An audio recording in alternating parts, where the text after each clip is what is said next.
إياك نعبد وإياك نستعين اهدنا الصراط المستقيم صراط الذين أنعمت عليهم غير المغضوب عليهم ولا الضالين. بسم الله الرحمن الرحيم. قل هو الله أحد الله الصمد لم يلد ولم يولد ولم يكن له كفوا أحد. اللهم كل وليك الحجة ابن الحسن صلواتك عليه وعلى آبائه في هذه الساعة وفي كل ساعة وليا وحافظا وقائدا وناصرا ودليلا وعينا حتى تسكنه وزكاته وتمطعه فيها تبيلا برحمتك يا أرحم الراحمين. اللهم صل على محمد.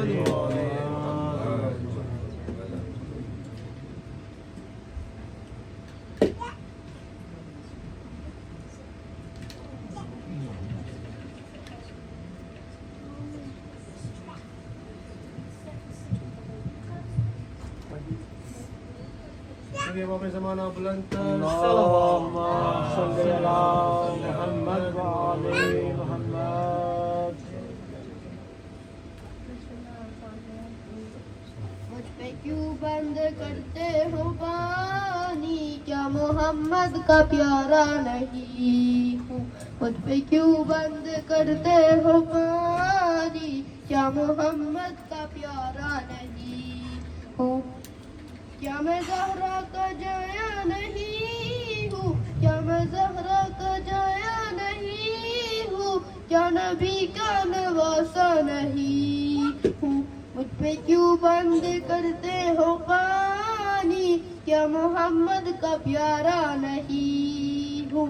مجھ پہ کیوں بند کرتے ہو پانی کیا محمد کا پیارا نہیں ہوں. میرے نانا نے کلمہ سکھایا اور قرآن تم کو سنایا. میرے نانا نے کلمہ سکھایا اور قرآن تم کو سنایا.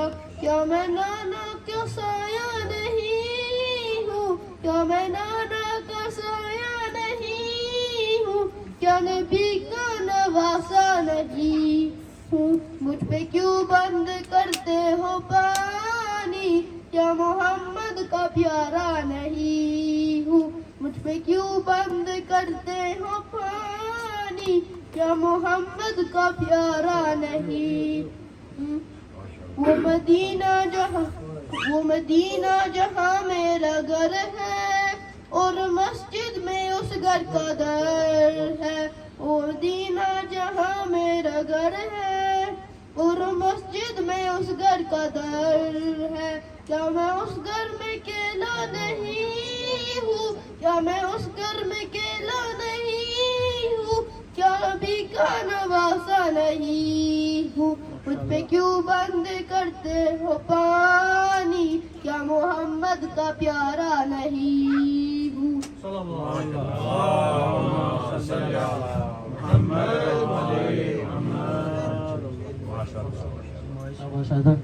آپ گزارش کرتے ہیں سید مدثر نقوی سے تشریف لائیں اور نذرانہ عقیدت پیش کریں. اور محمد آل محمد صلی اللہ علیہ اللہم صلی علی محمد وعلی محمد.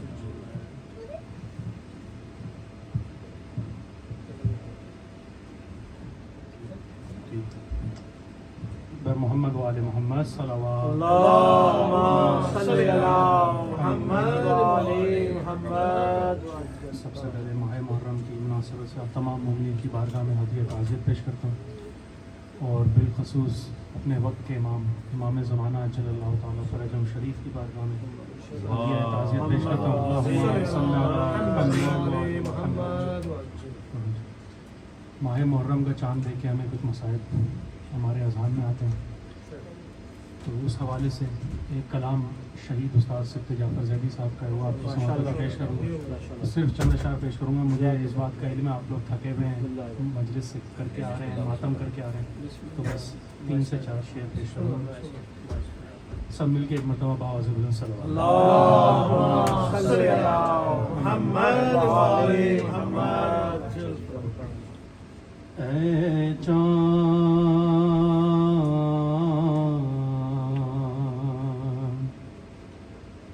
کربلا کے تو نے تو دیکھے ہوں گے اترے تھے اس زمین پر عرش بری کے تارے.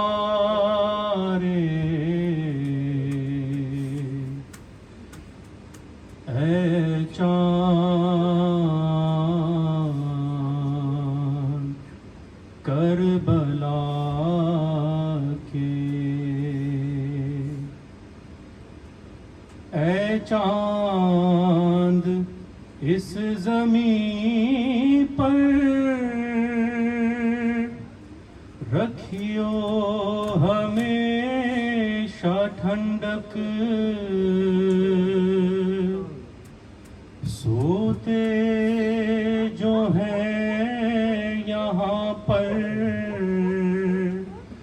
زہرا کے ہیں یہ پیارے. اے چاند پامال ہو رہی تھی قاسم کی لاش رن میں, عباس اور سرور چنتے تھے ان کے ٹکڑے.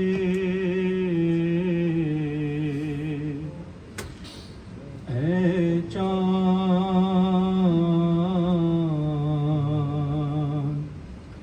بازو کٹے یہیں پر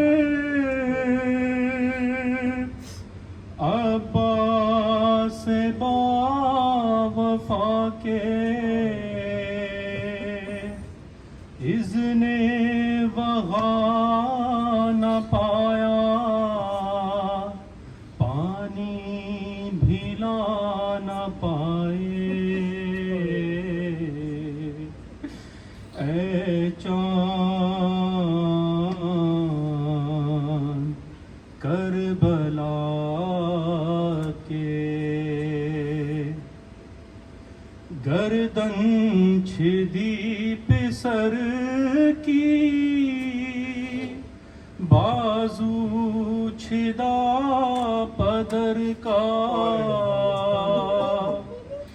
گردن چھدی پسر کی بازو چھدا پدر کا, دونوں تڑپ تڑپ کر پیاسے جہاں سے گزرے. اے چاند اس بن میں ایک بچی بابا کو ڈھونڈتی تھی, بکھرے ہوئے پڑے تھے جب سر بری دلاشے. پھر یہ بھی تو نے دیکھا وہ غم رسیدہ بچی سینے پہ سو رہی تھی. بے سر پدر سے لپٹے اے چاند بازو بندھے یہیں پر پہلے پہل حرم کے اس سرزمین سے نکلے سجاد سر جھکائے اے چاند شہزادہ جناحی مالک ہے کربلا کا کس کی مجال آئے جب تک نہ وہ بلائے. مکتب پیش خدمت ہیں بھی اس ذکر کو، اس مجلس کو اور اس پرسے کو اپنی بارگاہ میں قبول و مقبول فرمائے. پہنچے ہیں کربلا میں جو لوگ سبط جعفر، اے کاش پھر مقدر ان کو یہ دن دکھائے. اے چاند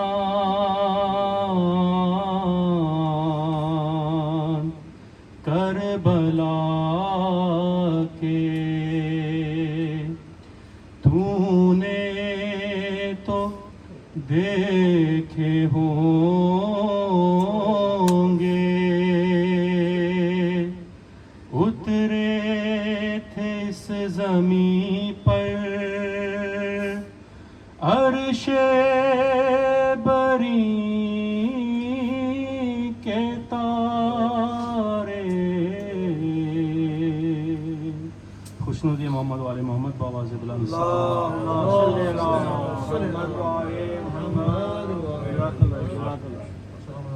سلامت رکھیے. جیسے آپ نے کہا جو لوگ خوش نصیب کربلا گئے ہیں مولا ان کی زیارت کو قبول فرمائے. جدھر جدھر ذکر محمد والے محمد برپا مولا قبول فرمائے سب کی اس دار عبادت کو. اللہ گزارش کروں گا سید ذکی رضوی سے تو تشریف آئے آج کے مجلس اختتام کا. اللهم صل على محمد وعلى محمد. نعرہ تکبیر، اللہ اکبر، نعرہ رسالت یا رسول اللہ، کلما نعرہ حیدری یا علی، حیدری یا علی، حسینیت زندہ باد، یزیدیت مرد آباد، دشمنان اہل بیت پہ صبح و شام لعنت بے شمار. مسجد امام زمانہ بلند تر صلوات. اللهم صل على محمد وعلى محمد. أعوذ بالله من الشيطان اللعين الرجيم. بسم الله الرحمن الرحيم. الحمد لله الذي إليه مصائر الخلق وواقب الأمر. نحمده على عظيم إحسانه ونير برهانه ونوام فضل امتنانه. حمدا يكون لحقه قضاء ولشكره أداء وإلى صوابه موجبا ولحسن مزيده مقربا.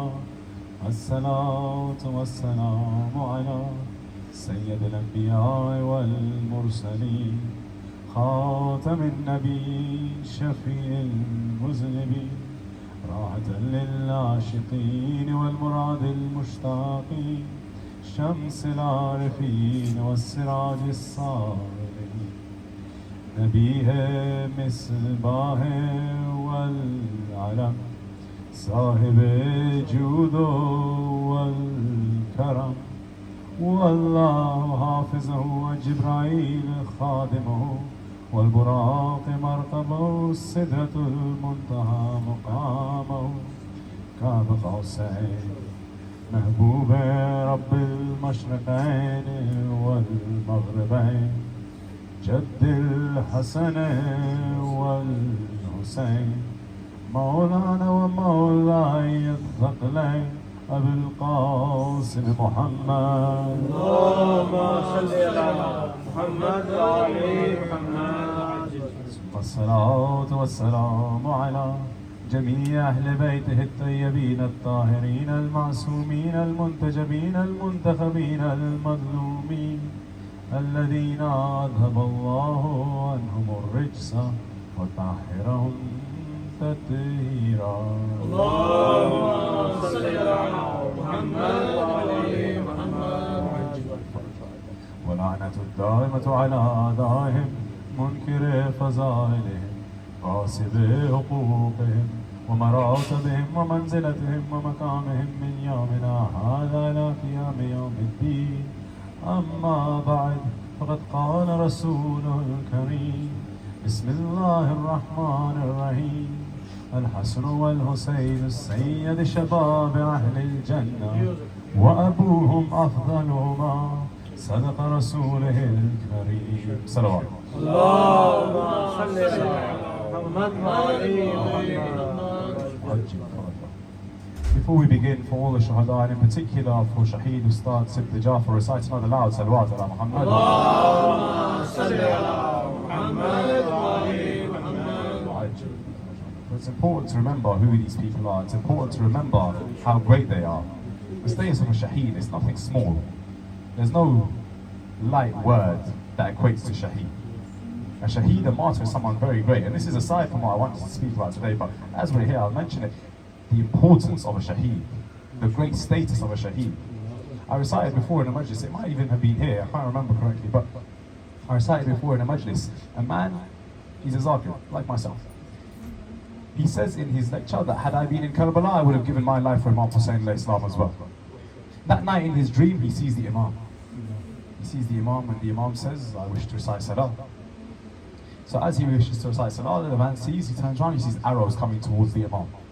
He says to the Imam, Ya Imam, you recite your Salah, I will stand in front of the arrows. The same way that Ashab of Imam Hussain Islam did in Karbala.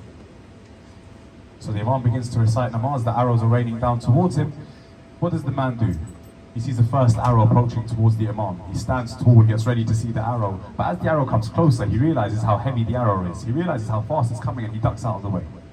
The second arrow comes, the same thing. Third arrow comes, these arrows keep coming until the point where Imam Hussain Islam, he finishes namaz. The man then turns around, he sees Imam Hussain covered in these arrows. He rushes up to the Imam and says, Ya Imam, please forgive me. Ya Imam, please accept my apologies. Forgive me. I failed you. Imam Hussain says, look, I forgive you. I forgive you. But just understand, every time you say, had I been in Karbala, I would have given my life to you, understand what you are saying. Understand how difficult it is to be a Shaheed. Understand how difficult it is to give your life for Islam. See, it's one thing to give your life for Islam, there's another thing to dedicate your life to Islam. We have ulama and scholars today who dedicate their entire lives to this zikr al Muhammad. Ulama who dedicate their entire lives to teaching us about the Quran, about Ahlul Bayt, about the Hadith. We have to make sure we remember those shuhada and we also honor those ulama who are alive today. We have to remember who they are, what their status is. For you see, the ulama, they're not the same as me and you. And I say this with understanding how strict and severe the rules of the minbar are. I cannot say anything from here that I do not 100% know, 100% mean. When I say the ulama have a higher rank than us, there's a reason. Because on the Day of Judgment, Allah Azza wa Jal will question them with more intensity than us. Why? Because they know more than us. Their knowledge is higher than us. So for all our ulama and all our shuhada, recite salawat ala Muhammad wa ala.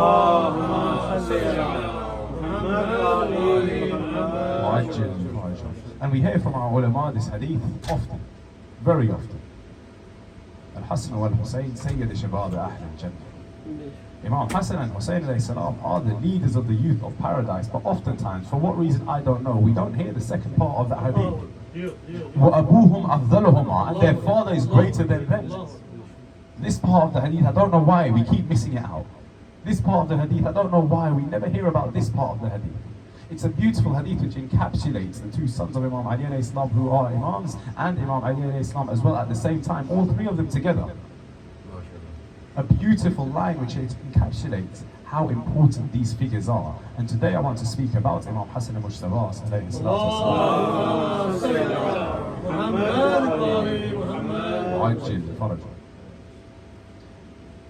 Imam Hassan alayhi salam, let's go chronologically. Let's start from his childhood. A story about Imam Hassan alayhi salam. Imam Hassan alayhi salam was playing in the garden of his house, in the courtyard of his house, as children do. We often forget Allah Azza wa Jal very deliberately sent down our A'imma, our Anbiya, the awliya, to be like us. Be like us how? Not in every single way. They are better than us, higher than us, greater than us. But when we see them, we see the potential for us to grow better. Look, we cannot be like Imam Hassan al-Mujtaba, we cannot be like Imam Ali al-Murtala, we cannot be like Imam Hussein alayhi salatu wasalam, Sayyid al-Shuhada, but we can be like their companions. And what did their companions do? They aspire to be like them. It's not shirk if I say we have to aspire to be like Allah Azza wa Jal. Why? And again, I'm sitting on the minbar, I have to be very careful what I say, but it's not shirk. Why? If we try to embody each of the 99 attributes of Allah Azza wa Jal, the 99 names of Allah Azza wa Jal, tell me who will be a better Muslim than you? Every man wants to be exactly what Allah Azza wa Jal's attributes tell us he is. There's a difference. Difference is in Tawheed, it's in philosophy. It's very difficult to explain, but in one word or in one sentence, I'll say the difference is that we try to get those attributes. Allah Azza wa Jal is the essence of those attributes. So if we say that we want to be like the Imams, it is not wrong. It is not incorrect. So Allah Azza wa Jal, He makes the Imams act in ways that we act. And what do I mean by that? For instance, if a child plays normally, as children do, Imam Hassan alayhi salam and Imam Hussein alayhi salam, they also used to play in the courtyards of their house. A man is watching Imam Hassan alayhi salam playing one time, and as Imam Hassan is playing, the man comes over to Rasulullah. He says, Ya Rasulullah, I've seen something very weird. He says, I've seen something very strange. The Prophet of Allah says, what have you seen? He says, I just saw your grandson, he was out there playing in the courtyard. The man came up to him, and the man, he spoke to him at some point. He's not sure what he said. I imagine he said something along the lines of, I'm thirsty, do you have anything for me to drink? I'm not sure what was going on, but I was watching from afar and I saw your grandson, Hassan al-Mujtaba. He picks up a rock, he looks at the rock, he holds it in his hand, then he squeezes the rock like a sponge, and out from that rock comes water that the man then drinks. He says, what have I just seen? Rasulullah says, you are surprised by this? This is Hassan al-Mujtaba. These are the fazail of Hassan al-Mujtaba. These are the miracles of Hassan al-Mujtaba. If he squeezes water from a rock, it is no odd thing. And people accuse us of elevating the A'imma above their status. They accuse us of saying that they are greater than they are. Understand this, if you think that I'm elevating the A'imma above their status, squeezing water from a rock is amongst the minor miracles of Imam Hassan. These are the small things that he used to do. His greatness is separate from that. His greatness is far greater than that.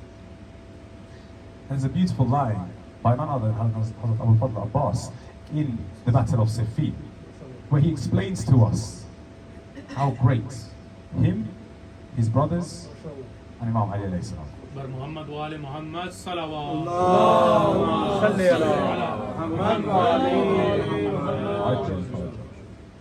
And in this line, Hazrat Abbas encapsulates a beautiful fazila of himself, of the sons of Sayyidah Zahra salamullahi alayha.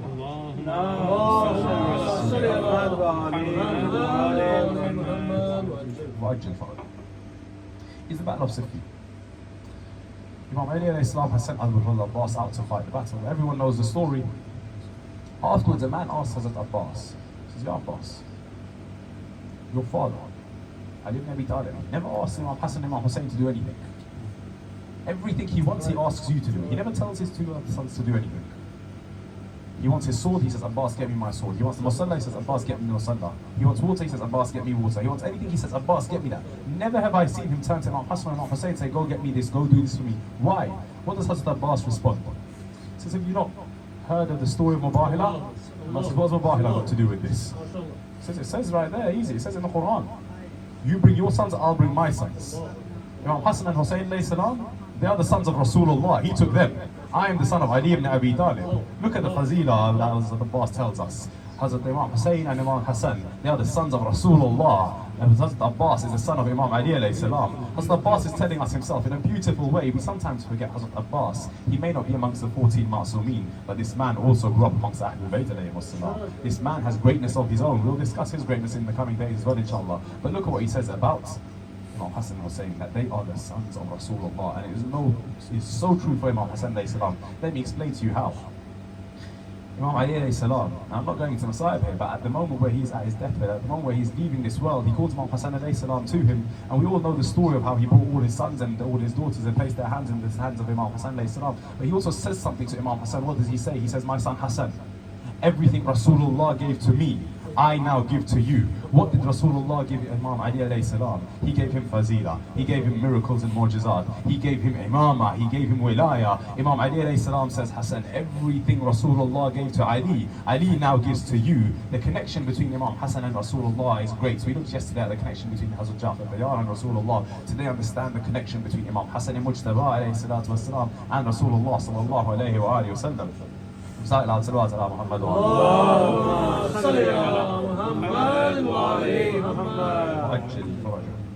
understand the status of Imam Hassan alayhi salam amongst that family as well. Two more for that of Imam Hassan alayhi salam, and then we'll move towards Masayib. Understand the status of Imam Hassan alayhi salam in that family. In Nahj al-Balagha, Imam Ali alayhi salam says there are four types of people. There are four types of people. You have those people who are Sakhi.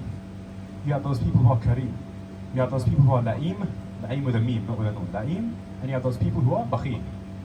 You have Sakhi, Kareem, Bakhil, La'im. These are the four types of people. Now let me explain to you what these are. Someone who is Sakhi, once he has eaten what he has, so I'll use the example of food here. Once he has eaten what he has, he gives out to other people. What he has left over after he's eaten, he gives to other people. Kareem.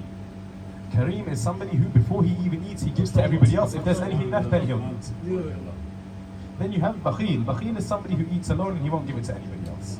Then you have La'im.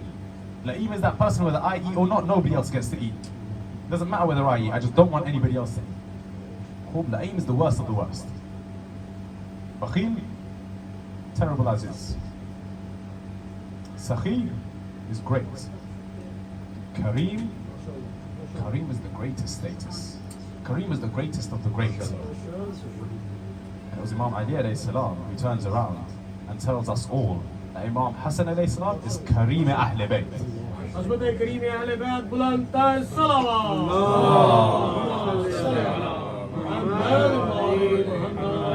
Now there's two ways you can take this. Kareem Ahl Bayt. It can mean two things. I'll leave you to decide which of the two things it means. The first thing it could mean is that of all the Ahl Bayt alayhi salam, Imam Hassan alayhi salam is the most Kareem. He is the most giving. Or there's another way you could look at it. The term in Arabic, Kareem Ahl Bayt, it's a very ambiguous one. For this very reason, it could mean both things. It could either mean that he's the Kareem amongst the Ahl Bayt, or it could mean he's the Kareem of the Ahl Bayt. It could also mean that Imam Hassan al-Mujtaba is that person, he is that hasti, he is that entity for whom Allah Azza wa Jal grants the Ahl Bayt alayhimus salam even more. He grants them so much as it is. But for the presence of Hassan al-Mujtaba alayhi salatu wasalam, Allah Azza wa Jal gives even more to the Ahl Bayt alayhimus salam. Now understand who are the Ahl Bayt alayhimus salam. What is their karama? What is their sakhawa? What are they? Who are they? When we look at a man who approaches Imam Ali alayhi salam, he knows that this is Fatih Khaybar. He knows this is the man who controls Dar Imara. He controls Dar al-Imara. He knows this is Ali ibn Abi Talib. He is a giving man. He is a sakhi. He does whatever he can to help. So he says to him, Ya Ali, I am very hungry. Do you have anything for me to eat? Imam Ali says, come sit with me, we will eat. He sits down beside Imam Ali alayhi salam. Imam Ali takes a dry piece of bread. He breaks it against his knee. He dips it in some water and he says to the man, here. The man looks at Imam Ali. He says, you control Baytul Mal. You control the treasury. You have all the money. You're giving me this. He says, you defeated the Jews at Khaybar. You defeated Marhab at Khaybar. Hawan, everything, all these battles you won, and you're sitting in, this is what you have to offer me? He says, do you not have anything better? Imam Ali says, can you not eat this?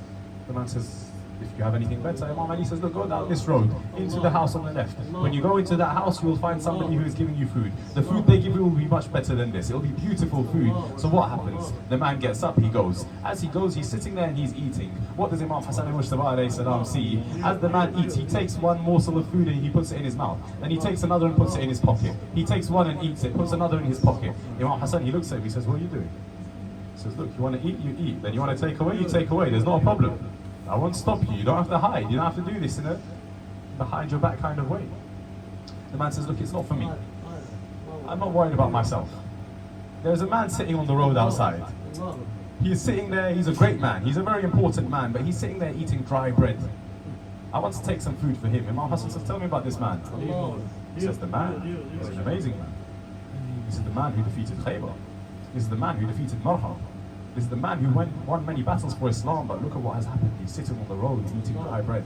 Imam Hassan alayhi salam says, you know that man? Then you must know me. The man says, I'm afraid I do not. I have not spoken to you before. I do not know who you are. Imam Hassan alayhi salam says, the man you speak of, Ali ibn Abi Talib, he is my father. I am Hassan ibn Ali. Ali ibn Abi Talib, he goes and he gives people dry bread. He gives milk to the orphans. He does everything. Hassan Mujtaba, what does he do? He gives everybody lavish meals. He puts on feasts for people to come and eat. But see, there was a time where a feast was put on for Imam Hassan alayhi salam as well. When Muawiyah, after the death of Imam Ali alayhi salam, Muawiyah comes from Sham to Medina, and he says to the people of Medina, he says to his governors, I want you to call every scholar, every companion of the Prophet, all the ashab of Rasulullah, call them all, tell them Muawiyah has come to Medina, and tell them all, I will give them food, we will have a feast, and afterwards I will give them all some money as a gift. Now see, it's very easy to give money from Baytul Mal. You don't have to be very generous to give money that doesn't belong to you. That is money of the treasury, money of the city, money of the people that he is giving. Khair, Muawiyah calls all the scholars, and all the scholars come, and all the companions come, and from the morning till the night, people are coming and they are taking money, they are eating. Muawiyah stands and he says, Hassan Mujtaba did not come. Why not? Somebody says, look, Hassan Mujtaba, he's not going to come for you, Muawiyah. He won't come here to bow down to you. He won't come here for your money and for your food. So Muawiyah says, no, we must get Hassan Mujtaba here some way. So then they say, you recite Allah Subhanahu wa Ta'ala.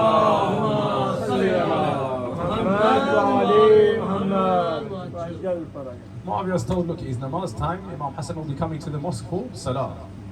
Whatever the reason, Muawiyah wasn't reading namaz, I do not know. But Imam Hassan has come to the mosque to read salah. So Muawiyah goes and he waits for Imam Hassan. When Imam Hassan alayhi salam is finished reading his salah, Muawiyah turns to his servants and he says, all the gold that we have given out today to all of the scholars, double it, put it here in front of me in a pile. All of that gold is mounted into a massive pile. Muawiyah says to Imam Hassan alayhi salam, look, all of this gold, this is all for you. All of this gold, I am giving it to you. Why? I am the son of Hind. He says it with pride. Imam Hassan alayhi salam and our A'immah, they hated Hind with a passion. Why? Because of what she did to Hazrat Hamza. They hated Hind with a passion, but Muawiyah says it with pride. I am the son of Hind. Look how generous I am. Look what I am giving you. This is all the money of Baytul Mal. It does not take a lot to be generous with somebody else's money. Khair. Imam Hassan alayhi salam, he doesn't say anything. He turns around, he starts to walk away. A man comes to Imam Hassan, he says, Ya Imam, I have made a mannat. I have done a nazar.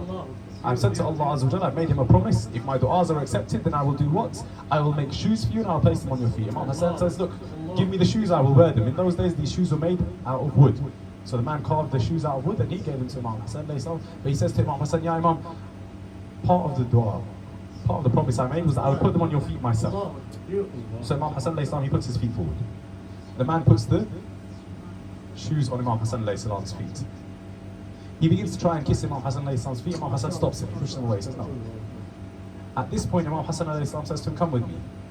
They go back to where Muawiyah is. Imam Hassan takes that entire pile of gold, he gives it to the man, he says, look, this is for you. Now, this is Imam Hassan's money. It's not Baytul Mal's money. Muawiyah is giving it to Imam Hassan. He's giving of his own money. He turns to Muawiyah, what does he say? I am the son of Fatima. You are the son of Hind, I am the son of Zahra. Look at the difference.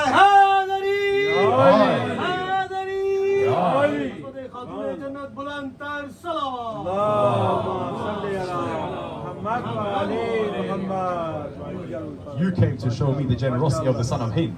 I will show you the generosity of the son of Zahra. And this is the generosity we see throughout the life of Imam Hassan alayhi salam. And we see it in the Quran as well. Allah Azza wa Jalla in the Quran, He has told us the story of when a yatim, a miskeen, and a nasir come to the door of Hassan al-Mujtaba. Imam Hassan alayhi salam himself is hungry. Sayyidah Zainab is hungry. Imam Hassan and Hussein are hungry. Sayyidah Zahra is hungry. Imam Ali alayhi salam is hungry, but still they give their food away. This is the spirit of giving of the Ahlul Bayt alayhi salam. And still amongst them, Kareem Ahlul Bayt is Imam Hassan alayhi salam. Still amongst them, the generous one is Imam Hassan alayhi salam. But that generosity, it spreads through the family. it spreads throughout, so much so that when Imam Hussein alayhi salam sees the horses of Hurra thirsty in the deserts, when he sees them hopping about from side to side, he tells Abu al-Fadl Abbas, Abbas, go and pour water over the hooves of Hurra's horses. They could not bear the heat of the sun in this desert. This is Imam Hussein alayhi salam. Did Imam Hussein not know there will come a time where Sakina herself will cry, Al-Atash, Al-Atash. There will come a time where for this same water, Abu al-Fadl Abbas will go and give his 2 arms. Abu al-Fadl Abbas will take an arrow to the eye. Did he not know there would be a moment where An and Muhammad look into the water, but then turn back thinking our mother Zainab told us, do not drink the water while Sakina is still thirsty. Did Imam Hussein not know there would come a time where Sakina would be given water to drink and she would walk towards the battlefield saying, my baby Asghar hasn't had anything to drink yet. Ya Imam, you gave that water to Hurr. A little while later, inshallah we will hear about Hazrat Hurr in the coming days, but some days later Imam Hussein alayhi salam, he is traveling through the streets of he's traveling through the desert. At one point Zuljana stops. Zuljana refuses to move any further. Now Zuljana, this horse has a telepathic connection with Imam Hussein. What Imam Hussein wants Zuljana does. There is no dispute, there is no distinction. What Imam Hussein says Zuljana does before he has to complete his sentence, before he completes his instruction to Zuljana. But now Zuljana refuses to move. There's only one other time in history where Zuljana did not do what our Imam told him to. On that day of Ashura, where Imam Hussein whispers in Zuljana's ear, Zuljana, every time I have asked you to take me to the battlefield, you have taken me there, and you have brought me and one body back. Zuljana, this time I swear, take Hussein out towards the armies. This time you won't even have to bring Hussein back, let alone any others. But Zuljana, he knows why he has stopped. It is not because he is tired. He looks back at his hind legs, what does he see? Sakina bint al-Hussein wrapped around the legs of Zuljana, crying out, Zuljana, nobody who has gone into that battlefield has returned, except that my father has brought them back. Zuljana, if you take Hussein, who will bring my father back to me? Who will bring father back to Hussein, to Sakina? Bibi Sakina cries and pleads with Zuljana. Here, Imam Hussein has to remove Sakina for Zuljana to move forward. But on the 2nd of Muharram, when Imam Hussein reaches Karbala, Zuljana stops moving. Imam Hussein dismounts from Zuljana. He gets off from Zuljana. He calls Abu al-Fadl Abbas. He says, Abbas, bring your horse. He mounts the horse of Abu al-Fadl Abbas. Hazrat Abbas's horse will not move. He gets off the horse of Abu al-Fadl Abbas. He calls Ali Akbar. Ali Akbar's horse will not move. He calls his companions one by one. He tries 7 horses. No horse will move. At this point, Imam Hussein alayhi salam stops. He says to Abu al-Fadl Abbas, Abbas, go and call the people of this land. Abbas, go and call the people of this land. There are some people living in it not too far in the distance. Call them over. These are the people of the Banu Asad. Those of you who are in Al-Qaim will have heard this part of the Masa'ib, but there is an addition to the Masa'ib I did not recite in the center today. As Imam Hussein alayhi salam calls the people over, once they have arrived, Imam Hussein asks them, tell me, what is the name of this land? They tell him, this is the name of this land is Nainava. He says, is there another name for this land? They say Mazariya. They say, is there another name for this land? They say, again, Ghazariya. They say, is there another name for this land? They tell him name after name after name. Imam Hussein says, no, there must be another name. Tell me, is there another name? Until they get to the point where they say, Ya Imam, there are no other names. We know of no other names for this land. Imam Hussein says, there must be someone amongst you who can tell me another name for this land. They say there is an old man, a very old, frail man. He does not leave his house. He may know some names, but we cannot guarantee it. Imam Hussein says, call him here. They bring this old man, this fragile old man comes. He is sat on a seat, he cannot stand up himself. They bring the seat to Imam Hussein, they sit him down in front of the Imam. The Imam tells him, I've been told all these different names, tell me, is there another name for this land? The man stops and he thinks before looking up in Imam Hussein in wonderment. And he says, I've heard from my fathers and their fathers before that this land in the past was known as Karbala. As Imam Hussein hears this, he turns and looks up towards the sky and he calls out, A'udhu billah min karb wa bala. I seek protection, Ya Allah, from trials and difficulties. But Ya Imam, did you not know what trials are to befall you here? Imam Hussein alayhi salam, he says to the man, I wish to buy this land off of you. He takes the land from the man. The man says, but no, we do not wish to sell you this land. You are our guest. Come here and be our guest. We will not charge you anything. Imam Hussein looks at the man and he says, do you know what a guest does? The man says, what does a guest do? Imam Hussein says, a guest comes for a short time and then leaves. We have no intention of leaving now that we have arrived. Now that I am in Karbala, till the day of Qiyamah, Hussein will stay in Karbala. Till the day of Qiyamah, Hussein will stay here. I've not reached the height of Masa'ib yet. We will get there very slowly. Imam Hussein, he pays the money for the land. Then he gives the land back to the people of Banu Asad. He says to the men, I have 2 requests from you, 2 wishes from you. The people of Banu Asad, the men, they ask him, tell us, what are they? He says, the first wish, the first request. At this point, Mawla Hussein could have asked for anything. He could have asked for them to take care of Abu al-Fadl Abbas. He could have asked for them to take care of Sayyida Zainab. He could have asked for them to raise Ali Asghar. He could have asked for them to take care of Ali Akbar. He could have asked for them to find someone for Hazrat Qasim. They could have asked for anything at all. What does Imam Hussein say? He says, when my Shia comes to visit me in this land, when my Shia comes to visit my grave, make sure you give them something to eat and something to drink. My Mawla Hussein, in that moment, remembered none other than us, his Shia. Remembered me and remembered you. Remembered those who would go to visit his grave. There was one other moment in Karbala where Imam Hussein could have remembered anyone. He could have said anything. He could have thought of anything. Instead, he remembers us, the Shia. When was that? Mawla Hussein is pacing back and forth outside the tent of Bibi Rabab. The blood of Asghar dripping from his face. The baby's body in his arms. He does not know how to tell Rabab, your baby was killed thirsty.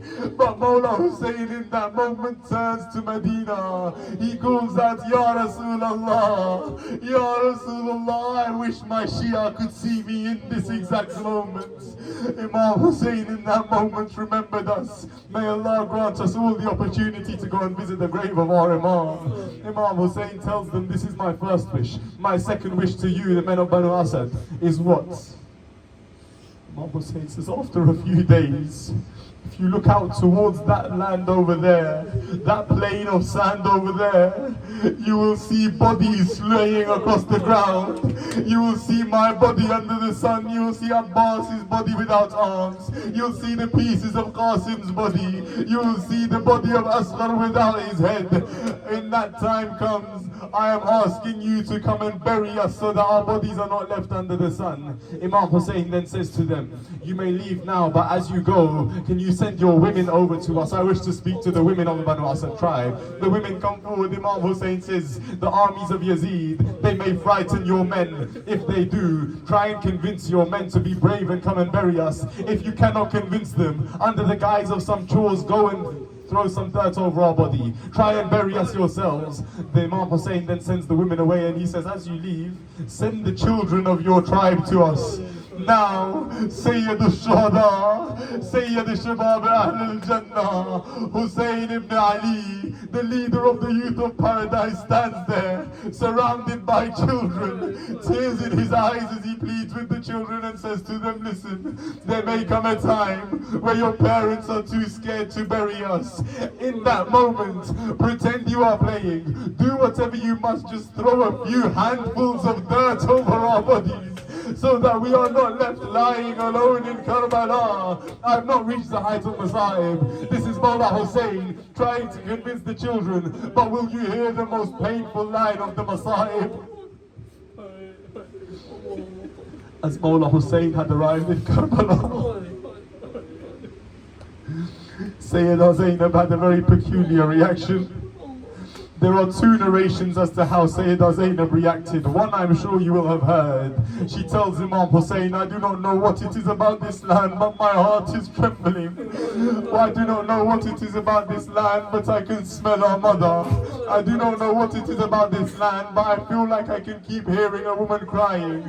This is one narration. Let me tell you the second narration about Sayyidah Zainab's reaction. The one that we rarely ever hear. Sayyidah Zainab in that moment is summoned by Imam Hussein. Imam Hussein called Sayyidah Zainab, and what does he say? He says, Zainab, the time has come. The land where our promise will be fulfilled has arrived. But Sayyidah Zainab, what does she do? She turns her face. She begins to walk away. Again, Imam Hussein says, Zainab, do you understand what I am telling you? Sayyidah Zainab does not respond. The 2nd of Muharram goes. The 3rd of Muharram arrives. Imam Hussein goes to the tent of Zainab. He says, Zainab, you understand where we are. We are in the land of Karbala. This is where I will give my life. Bibi Zainab does not say anything. She turns away. 4th Muharram arrives. Imam Hussein goes. He says, Zainab, do you understand? 5th Muharram goes. Zainab, do you understand? 7th Muharram, 6th Muharram, 7th Muharram, 8th Muharram. 9th Muharram comes. The night of Tasu'a. The night before Ashura. Now tell me, if anybody were to tell you, from now on you can never celebrate, you can never commemorate the Azhar of Hussein again.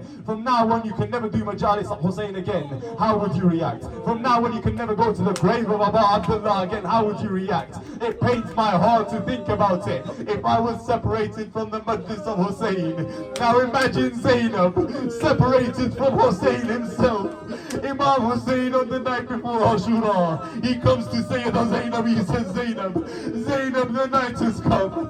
Tomorrow Hussein will leave you. Sayyidah Zainab in this moment, she throws herself at Hussein. She says, Hussein, don't say this. Hussein, don't talk of leaving me. She holds on to her brother as tight as she can. Abu Abdullah says, Zainab, but I told you again and again and again. Sayyidah Zainab says, but I didn't want to believe it. I didn't want to accept it. Who is saying this? Sayyidah Zainab, the most patient of all people. Sayyidah Zainab, who didn't cry when Harun Muhammad were killed. Sayyidah Zainab, who did not cry in Kufa, who did not cry in Sham. Sayyidah Zainab, who went back to the grave of her brother. She gathered all the women. She was the strength of everybody. Sayyidah Zainab broke in that moment. She said, Hussein, don't say you will leave me. I did not want to believe it.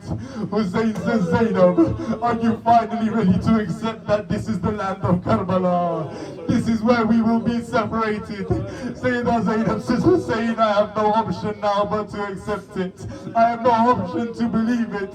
Imam Hussein then says, then Zainab, you know you will lose me. You have been told you will lose me. But let me tell you exactly what else will happen on the day of Ashura.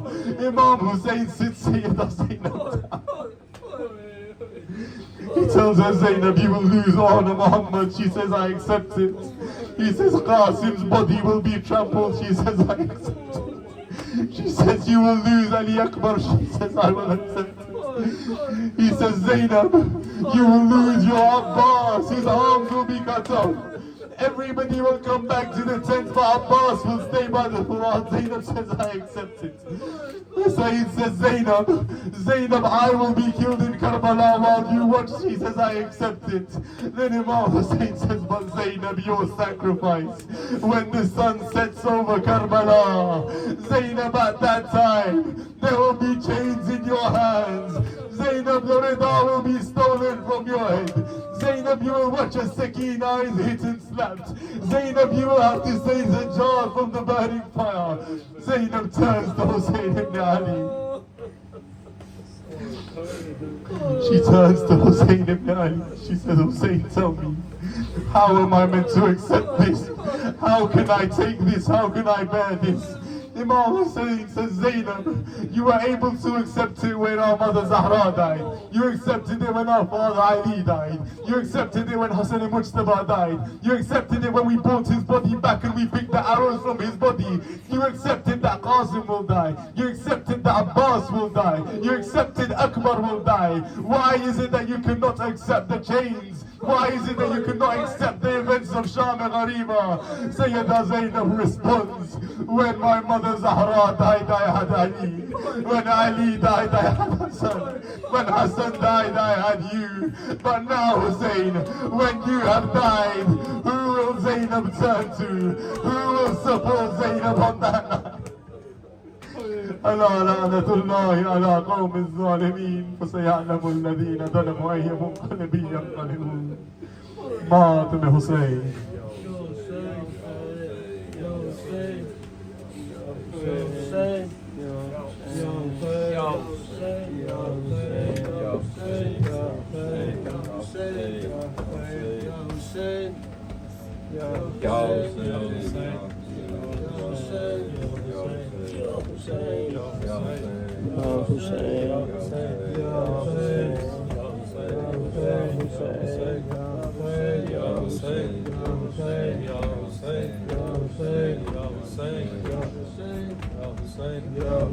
सदाएं देता है काबा